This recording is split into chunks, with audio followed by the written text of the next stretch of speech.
Okay. Boa tarde a todos, a todas. Good afternoon, everyone, and welcome to the UK Pavilion. My name is Richard Ridout, and I am the Director of Climate, Nature and Energy for the UK government, and I'm based in Brazil, in Brasília. And welcome to today's panel covering integrating science, catalyzing bioeconomy, and leveraging finance. Some fundamental principles if we're going to get the results that we seek. So it's my great honor to introduce our panel today. We've had a slight swap around, and we will explain it as we go along. So the advertised panel was around some of the finance, and we're waiting for a guest who's running late. So instead of that, we're going to do the science panel. But before we do that, I will just briefly introduce you to Secretaria Karina from the Brazilian Ministry of Environment. So Karina, if you'd like to introduce yourself. And then I will say a little few words about the UK partnership and then come back to yourself. Well, very good to be here, and thank you very much for the invitation. Well, I represent the Ministry of Environment here. In the Ministry of Environment, we have a new national area for bioeconomy, for putting forward this agenda in Brazil jointly with many ministries. And I have to say I'm personally happy to be in this event with the UK, because the UK is, for me personally, one of the reasons I'm in this agenda here. I am a former student from the UK. I did my master's there in social development. I was achieving scholarship, so you helped me drive my way into here. So I'm personally happy to be in this cooperation with you in the agenda of bioeconomy, and that's it. Great, thank you very much. So you really are very close to us and sharing the pavilion, but also sharing a strong personal connection to the UK. All right, so why are we here?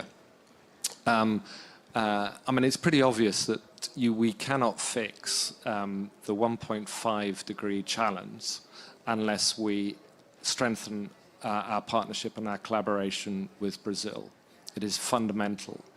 And a big part of that is obviously obvious to everyone. It's around the Amazon, but it's much, much more than that.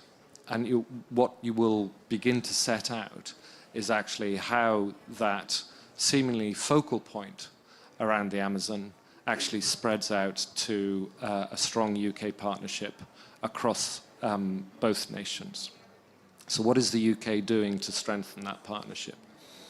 Well, in May, our Foreign Secretary at the time and his Brazilian counterpart, Minister Vieira, and also the Brazilian Minister for Environment, Marina Silva, signed a partnership called Green and Inclusive Growth Partnership. And that really picked up some existing collaboration that has been in place for a number of years, and sought to elevate it and strengthen it and set a future direction as to how both countries might be able to cooperate across broad areas. But fundamentally, there are 5 pillars to that cooperation. First pillar is around climate, and that relates to the 1.5 degree target that I talked about. How we each working together to collaborate on our NDCs, our long-term strategy, the implementation plans, the sectoral approach that we have. The second one is on forests. What are we doing to preserve, restore, and create alternative livelihoods to break the cycle of deforestation? The third one is on agriculture. And obviously, that is the other side of the coin relative to forests. It's about the land use, and predominantly it recognizes the substantive component that the agriculture sector has in Brazil's economy. How can we get a sustainable agricultural sector that is using less carbon, less land, but is increasing its productivity? How are we getting the traceability and the transparency regimes in place? Fourth one is on energy.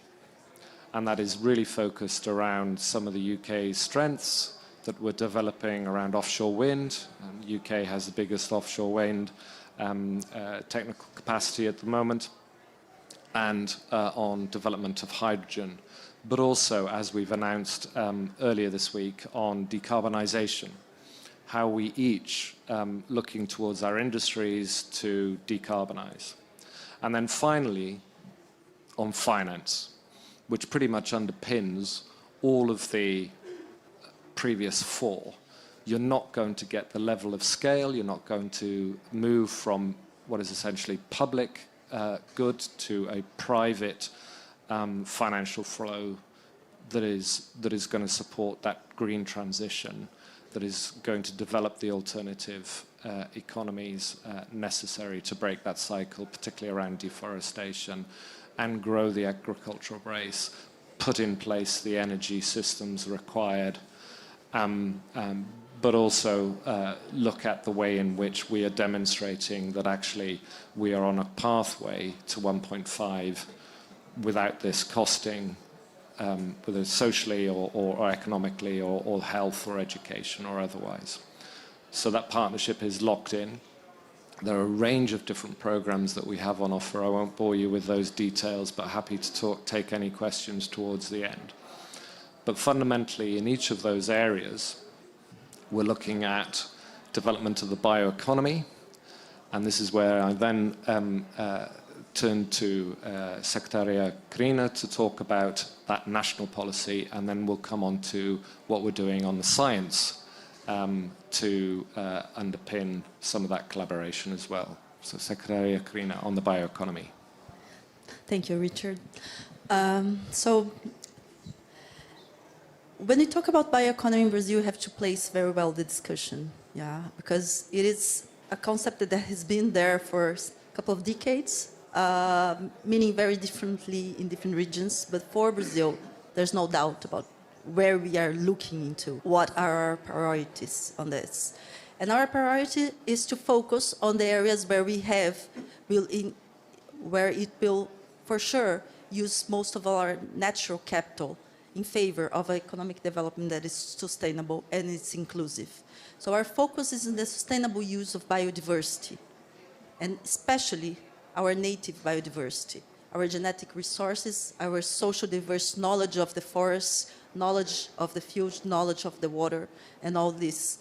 And this is a field where we have a multitude of types of industries, types of sectors. So bioeconomy for us is not just one piece in the sectorial agenda. It is kind of an agenda that you engage with. You engage with the concept of sustainable use. You engage with the concept of restoring our ecosystems. You engage with the concept of producing from our forests, managing the forests. You engage with it.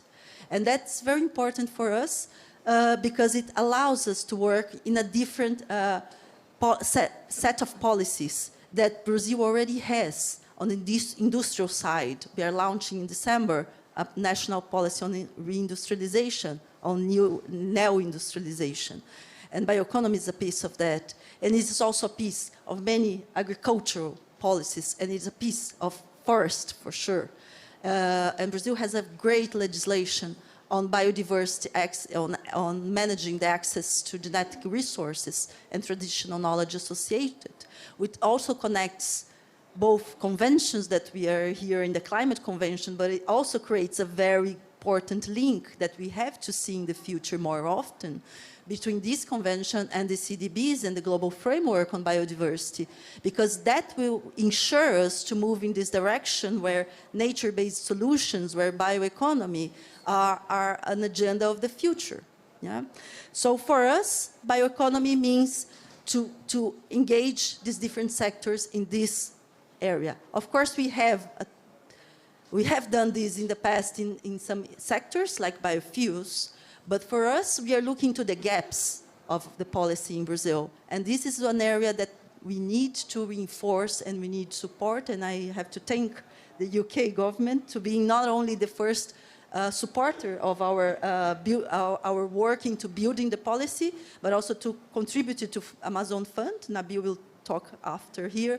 Also, which is an instrument of the use of resources to make sure that this economy will have the investment needed to bridge the way in between being a fragmented economy into being a very important one. So these are kind of elements that are in the center of building this national policy. We have in Brazil 14 ministries that are working in this policy and that we are organizing and coordinating in order to make sure that the different instruments we have will create a space for this transition to an economy that uses native capital, natural capital into the systems of economy. And of course, the question that comes after we say all these beautiful things is how do we scale? How this becomes an economy that we see? And there are different answers to that. What means scale to Brazil? When you look into the Amazon, scale for us will be to have bioeconomy embedded, not only in the big cities, but bioeconomy embedded in the regional areas, in the local areas, because there's where our conservation units are. There's where our natural capital are. That's where restoration will happen and value chains must be created. A colleague from Brazil always say, we don't have value chains in bioeconomy. We have networks of knowledge of how to produce in bioeconomy, and we have to evolve from these networks of knowledge into structured value chains. And for that, this policy aims to do that with different mechanisms. I'm not sure if I'm going to go all along the mechanisms, but I would just call your attention to some of the key areas we are looking to. And one of them is that this transition to bioeconomy means that we have to put finance in that, and I think there's a panel for bringing the ideas on that. We have to bring ecosystem, environmental services, the payment for environmental service into this agenda, because these businesses and these value chains are not ready. They are going through a journey of development, and you have to realize that from the policy point of view. Otherwise, we will only do some paperwork, but it won't happen in action. It won't happen in the lives of the people. And in lives of people, we have different types of businesses that will engage in this. We have associations and cooperatives that are in the bottom of what we call social bioeconomy. And we know these are kind of the most difficult piece of our bioeconomy, is to make sure we can engage these different systems that are spread across Brazil into different types of value chains, with local markets, with export markets, with bringing innovation. I'm very curious about this panel here, how we can connect innovation, technology into this field, because we might have the knowledge, might have technologies, but we still lack the way of working into business. I think this is a place where we want to work. And another area that for us is very important is that we don't have data. I would love to be here and say we have some billions in bioeconomy right now, and we want to reach in 10 years 10 times more. But any number that I put on the table will be like a best guess. So this is one area where we need investment and make sure that we can account for that, and that we can differentiate that, and that we can invest knowing that we are investing in the right parts. So the Ministry of Finance is doing a great job that most of you know about building a green taxonomy, and that will help us direct investments and choose these areas. But we know where some of these investments are, and we're not waiting for that to make sure that this happens. So one of the first works that we are doing in building this policy is creating one instrument, and that's the National Plan for Social Biodiversity. And why that? Because this is the hard part, and that's where we have to bring results more clearly and more fast. Because these are people who have been guardians of our forests, of our natural resources, and the set of policies that we had in the past are not enough, are not not enough to be able to take this to the next ground. So we need to coordination between governments, and we also need interactions with the level of the state level. So Mauro will be here probably to talk about the Pará, who the UK also supports, the Pará state, who has a policy on bioeconomy, and I do hope that many other state level will have policies, because this makes policy embedded into the needs and the vocations and the economies of each country. So I hope I shared some of the ideas that we have, but I will end just with some, one of this. For that to happen, if you have to envision something in Brazil, we need finance, we need flows of knowledge and technology from the forest to the forest, and from the cities to this area, so it's like a one-to-hand flow. We need patient capital and concessional capital to help these organizations go through. We have a nation area of agroforest companies that are emerging in Brazil and need lots of support right now to be able to reach our 12 million hectares of restoration that we have as a target. And we need this kind of more intelligent location of capital. So what we are doing in the policy as the intervention strategy is creating in different areas of Brazil what we call like biohubs, hubs of biodiversity, hubs of bioeconomy, sorry.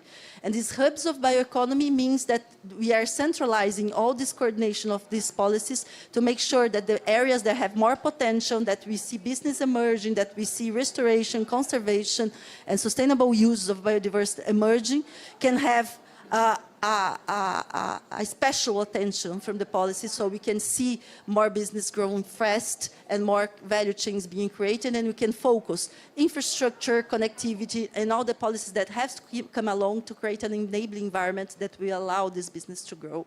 So now I shared all, I think. Perfetto. Muito obrigado, Secretaria Karina. Thank you very much. And there, I mean, you have a snapshot, and that will introduce our next panel in a moment or two, that will focus on enabling the finance, enabling the restoration. But before we do that, what underpins that, you talked about data. Before we do that, we're not really going to be able to do this unless we know what the science is telling us.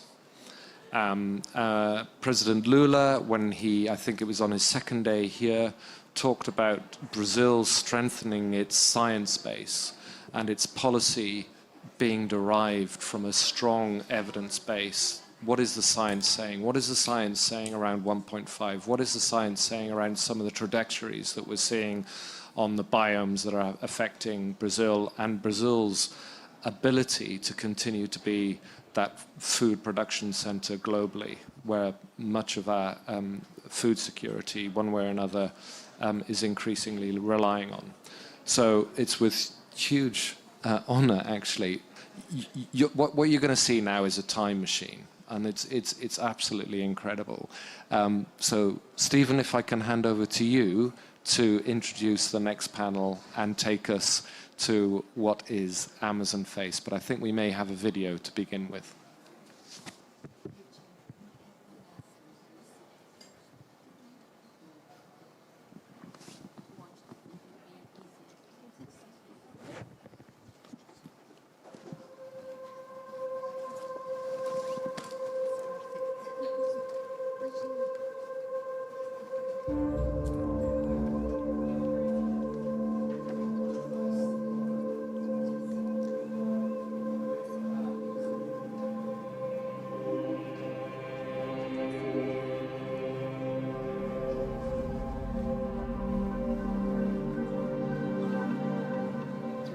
To see it now in the forest, the way it's designed, and I'm very much looking forward when this is functional to work here and to do science here. Because we really don't have any more time to waste, and science really makes the most progress if we come together collaboratively. Together we can actually make a difference. It's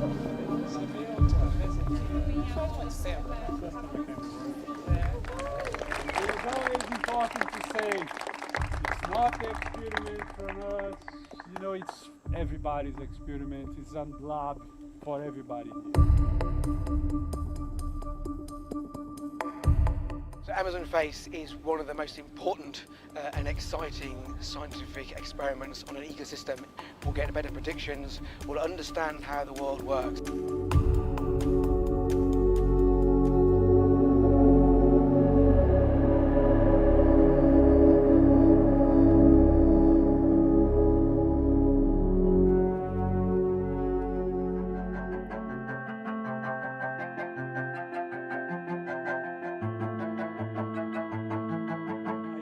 É artificialmente aumentar a concentração de dióxido de carbono na copa das árvores. Criar a condição atmosférica que a gente vai ter daqui a uns 30 anos. Nós temos 6 unidades amostrais, 6 parcelas, com 16 torres bem altas, com 35 metros de altura. Dessas torres ficam pendurados uns tubos, e esses tubos estão conectados a tanques de CO2, conduzir esse gás por essas torres, por esses tubos e soprar eles na copa das árvores, constantemente durante o dia.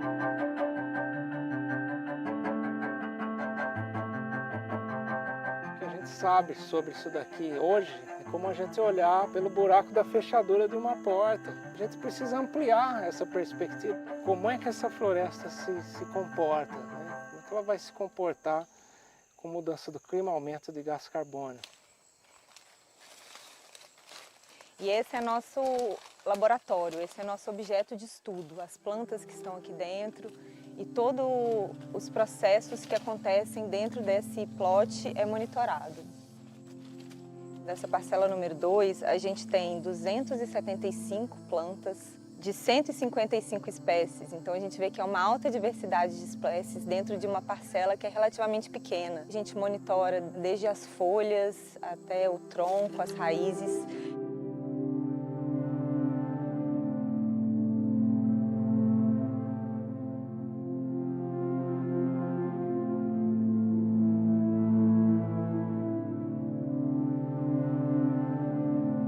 Com os dados que são obtidos em folhas de diferentes espécies, a gente consegue extrapolar para entender os processos que de fato estão acontecendo aqui, que são processos ecossistêmicos e que influenciam o clima e que podem ser incluídos em modelos para a gente fazer predições mais robustas sobre como as florestas estão respondendo às mudanças do clima. Alongside that comes all the science, and science is multidisciplinary at the same time.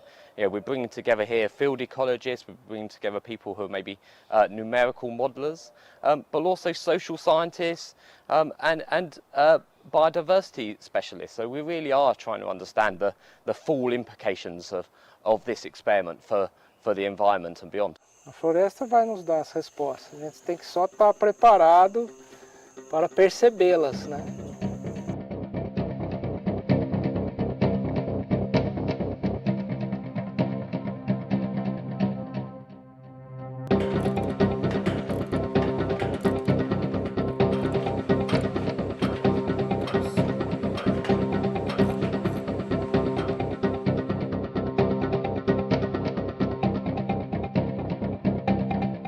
Quem manda aqui é a floresta. Tipo assim, a gente vem, tem uma medida que vem de projeto, mas aqui a gente tem que se adequar. Não pode fazer aonde exatamente está.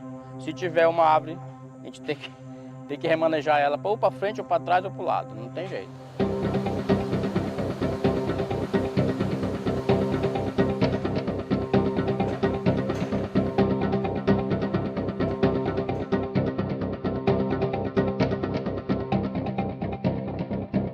A ideia encontrou pessoas doidas o suficiente ou audaciosas o suficiente para topar esse desafio. Então o segredo aqui é ter o suporte financeiro, mas também ter as pessoas certas para fazer isso. Pessoas que topem esse desafio, uma equipe muito boa.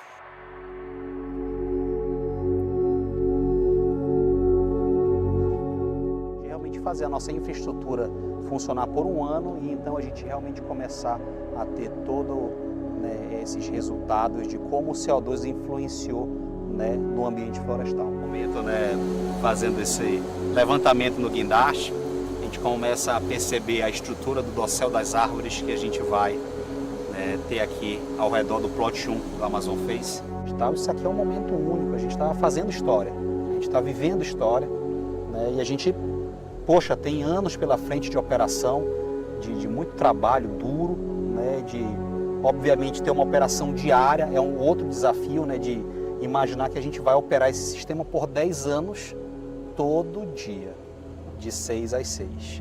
You can't see the future, but Amazon Face, which people said was impossible to do, and this is a crystal ball. This is a crystal ball to see the future, to understand the future of the forests, to understand how they respond. And without understanding that trajectory of the world's tropical forests, we cannot understand fully how to tackle and deal with climate change. So this crystal ball is very much real, very much alive, and will begin giving us those answers that we so desperately need.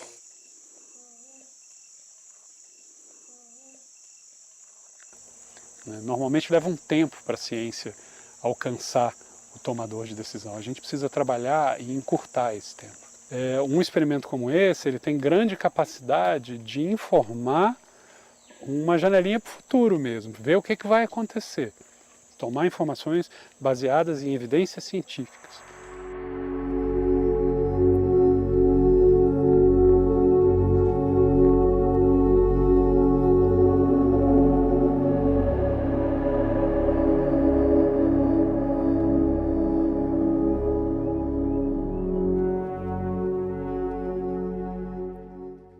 So,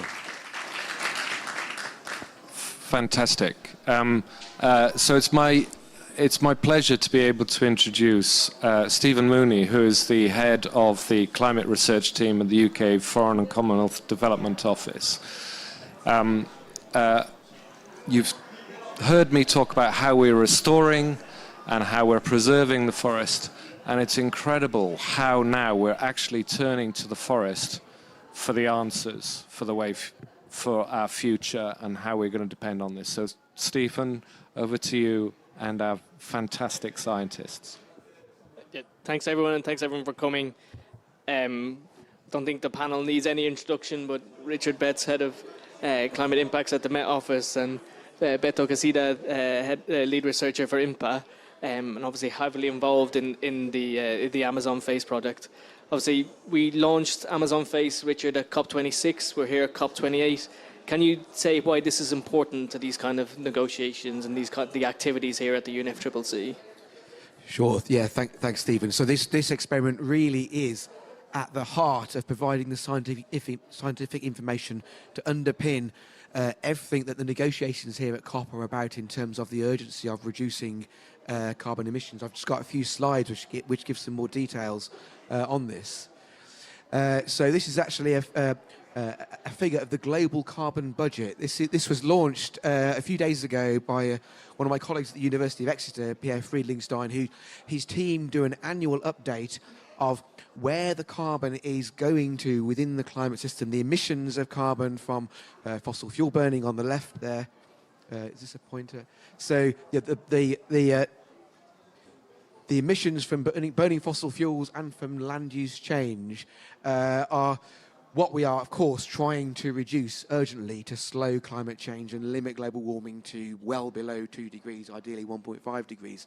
So we know we're trying to reduce emissions. But one of the key factors in how urgent that is the other side of the equation, how much carbon is taken up as a free ecosystem service by the biosphere.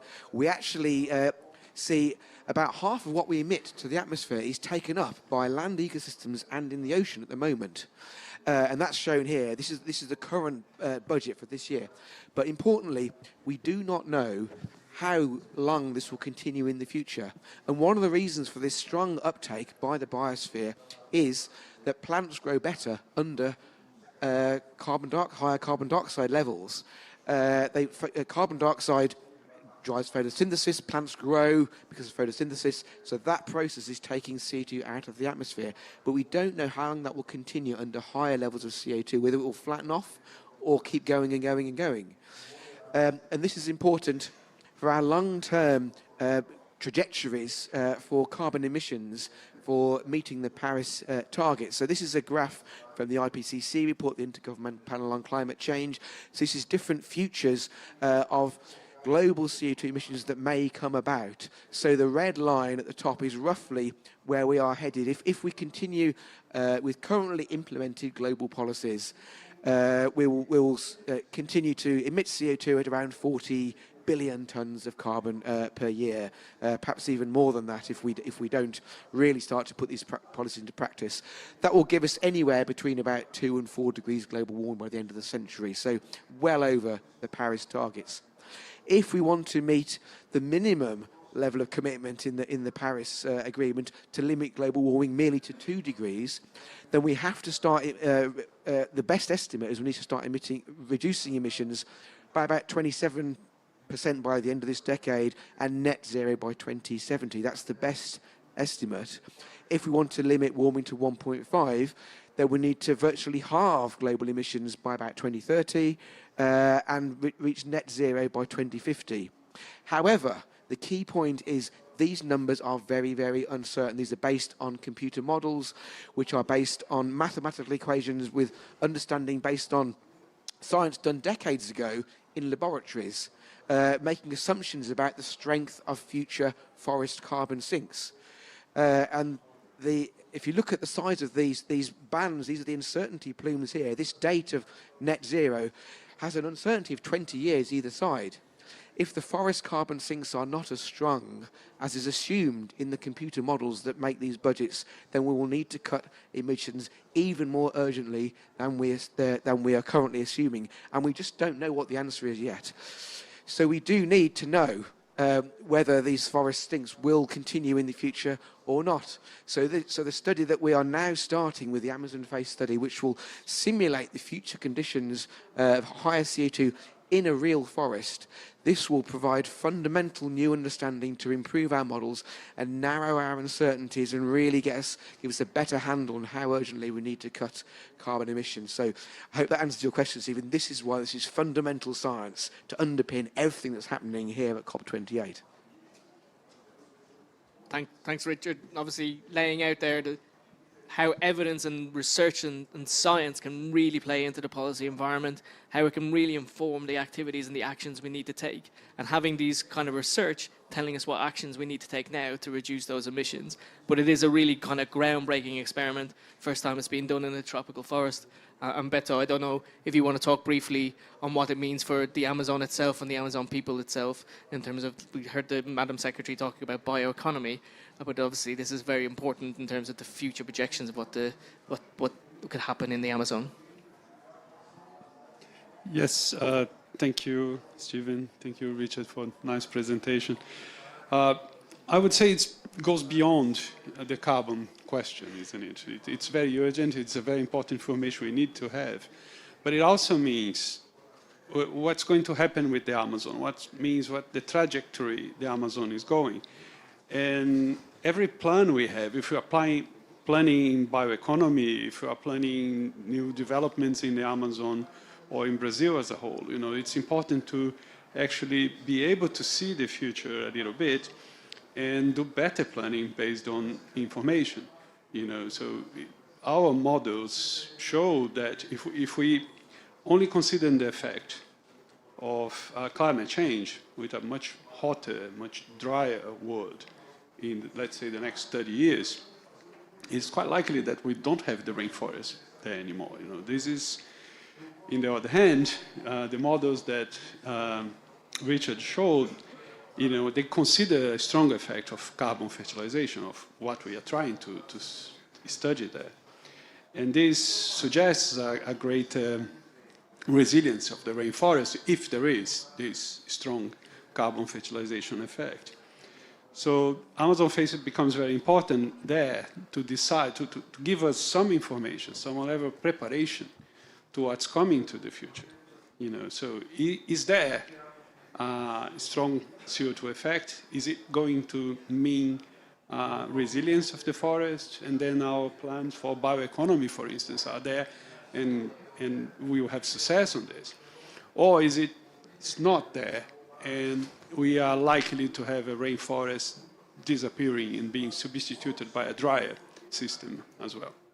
You know, so if this happens, you know, it's important for the people living in the Amazon and people being influenced by the Amazon as well as the agriculture in the south of Brazil, or our entire energy system that is based in hydroelectrical plants.